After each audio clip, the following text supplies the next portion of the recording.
Good day, everyone. Ron Crider on station, reporting for duty today. It is August the 14th. It's Friday. My stay safe at home day. Day 151. I forgot to mention the fact day 151 started back at March the 16th. That's more or less when I started doing these. I actually started them around my birthday on March the 10th. And the whole thing began really around March the 1st. At least that's when everybody started reporting it. So I've been doing it for 151 days, but there's at least probably 16 more days I could add on to this since the whole thing started. In the news today, this is good news, okay? Little good news. We'll start out with good news. Tropical Storm Josephine formed Thursday morning in the Atlantic Ocean, but there's a but here. Is expected to run into trouble down the line and won't impact our weather in South Florida. That's a good thing. What do you mean it's going to run into trouble? It's going to run away from us. That's all we care about. No trouble for it. Thank you very much. We don't need Josephine here, but at least we can pronounce Josephine's name, and we couldn't pronounce the last one. All right, this is another little bit of good news. Florida has seen a gradual lowering of its positivity rate over the past 2 weeks. The state's average positivity over the past week has been 9.8%, with a 2-week average at 9.9%. So that is a little bit, a little teeny tiny bit, but every little bit counts, and we'll take it. Yesterday, I mentioned Trini Lopez. A lot of you probably don't know who he is, so I'll give you a little bit better perspective. Trini Lopez died of COVID-19. He was 83 years old. Mr. Lopez had 2 really big hits. One of them was If I Had a Hammer, and the other one was called The Lemon Tree. Both did really well for Peter, Paul, and Mary, but Mr. Lopez's did even better on the Hot 100 chart. So if you remember those 2 songs and remember Peter, Paul, and Mary, then you will remember Trini Lopez. This is not good news, but you need to hear it anyway. This fall could be the worst in the history for the American health public if we don't heed guidance from the health officials to stop COVID-19. That was reported by CDC Director Dr. Robert Redfield. He warned that on Wednesday. Redfield said skyrocketing cases of COVID-19 combined with the annual flu season could create the worst fall that we have ever had.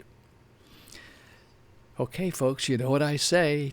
Don't be a Covidient. Don't be a Covidient. You can help put this thing away, and we need to do that. There's no vaccine. We haven't done anything yet to fix it.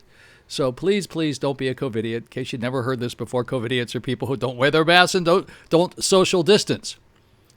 Another little piece of news to report today. I am proud to report that I had another COVID-19 test today over at the Indian River Hospital. I want to tell you, the first one I had was not particularly a pleasant experience. They stuck that swab back into my ears, I think. Well, guess what? Today, I barely noticed that they did it. Now, I don't know if the first person didn't do it correctly, or the person who did it today didn't do it correctly. I hope the one who did it today did it exactly right, because if I were to tell you today, the last time I said, if you have to get the COVID-19 test, it's not a particularly pleasant experience. This was not unpleasant at all. I mean, it was like maybe 5 seconds of just a teeny bit unpleasantness, but not half as bad as it was the first time. So if you have to get a COVID-19 test, go ahead and do it. It's not going to be that bad.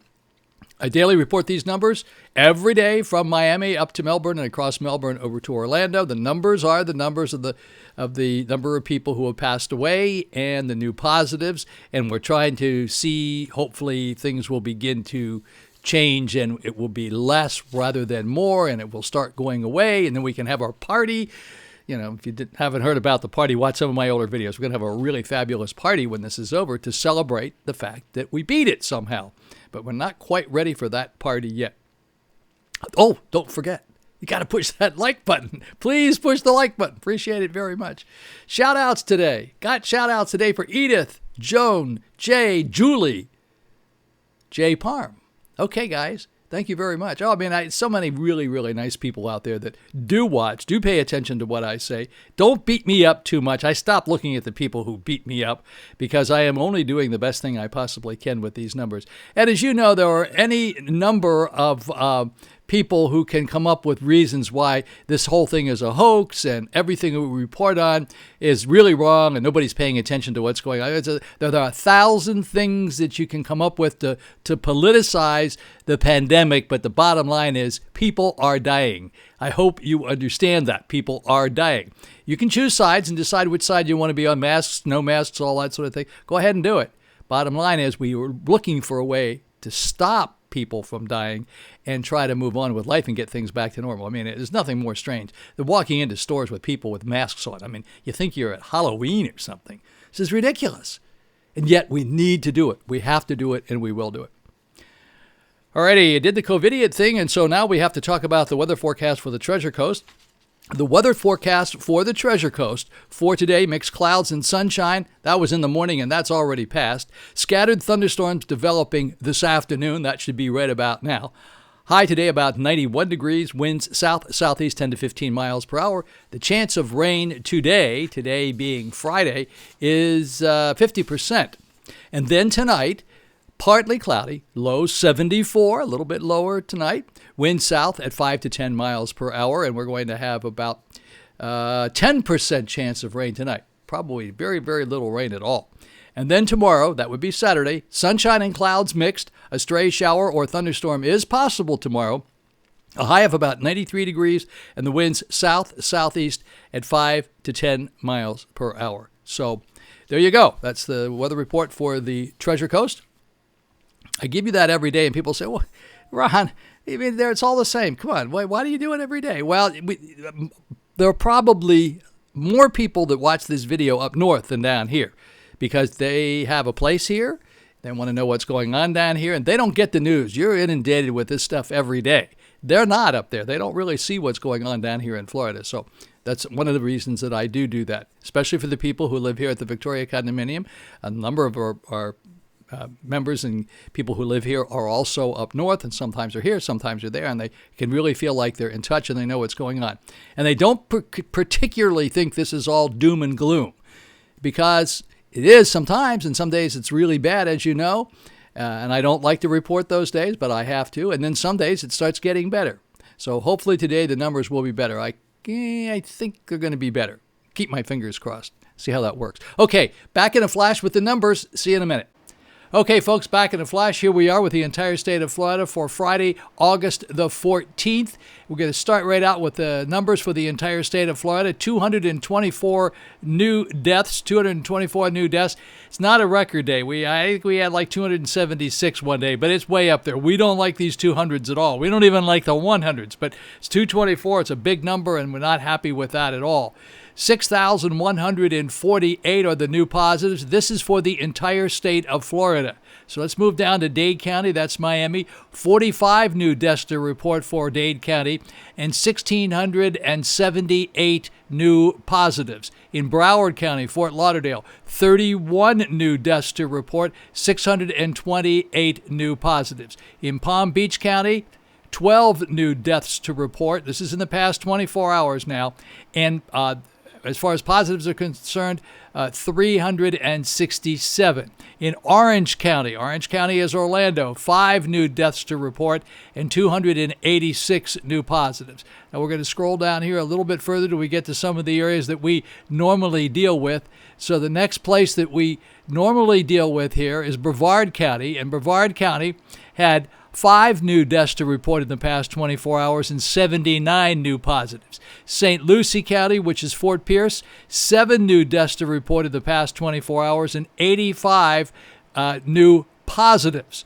Scroll down here a little bit more till we get to Martin County. And in Martin County, they had 3 new deaths to report in the past 24 hours and 24 new positives.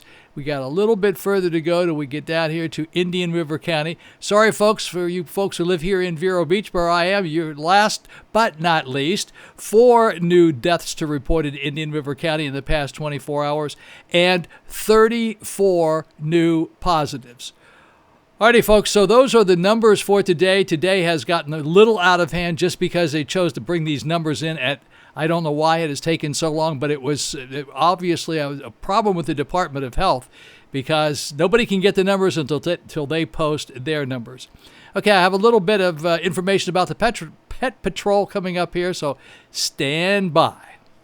Alrighty, folks, so why do I do this little end piece every once in a while? I used to do it more often than I do now because I'm getting so busy, but I do it because I'd like to leave you with something that makes you feel a little bit better than this alleged doom and gloom that everybody talks about I present each day.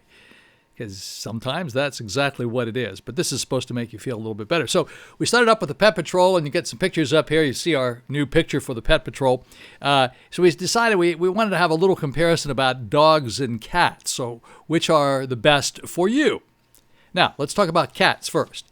If you have a limited indoor space, a busy lifestyle, or simply want a more independent pet, then you might be better suited to a cat rather than a dog. They don't need walking, so cats are well suited to less active people. They do enjoy social interaction, though, and love being played with. So that's what kitties do. All right, now, you want to hear about the dogs? Okay, here come the dogs. In the wild, dogs form packs in which each member cooperates to find food and provide protection, says the Veterinarian Association. The packs usually have an alpha dog that other dogs look to for leadership. Domestic pups are hardwired with this pack instinct that generally makes them socially friendly and all too happy to belong to a family or even a single person who can give him or her food and leadership. Dogs instinctively go wherever their pack goes, which makes them more readily acceptable to experiences such as traveling and moving with families. This pack mentality also makes it really hard on a dog to be left alone, especially for long periods of time at home. Puppies hate that. Oh, don't leave me. Please don't leave me. I hear them crying all the time. No, please don't leave me. Dogs crave closeness and attention. Having a dog may be comparable to having a young child. And I can tell you, I have experienced all of those things, and you're absolutely right about that. You can leave a kitty, and the kitty might not be too happy when you leave, but it's okay. Kitty goes off and hangs out by themselves. When you leave the puppy is very upset when you're leaving. Not a good thing. I don't like that at all. All right, folks, send pictures of your pets. Appreciate it to roncrider@gmail.com. And as I say every day, don't be a part of the problem. Always be a part of the solution. I'm not going to say it again, only one time. Don't forget to push the like button if you haven't done so already. And remember, I want you to have a very blessed Friday because tomorrow's Saturday. It's the weekend. Good things happen on the weekends. Weather might be fairly okay. So have a very, very blessed Friday. I look forward to seeing you back here again tomorrow. Ron Crider, checking out.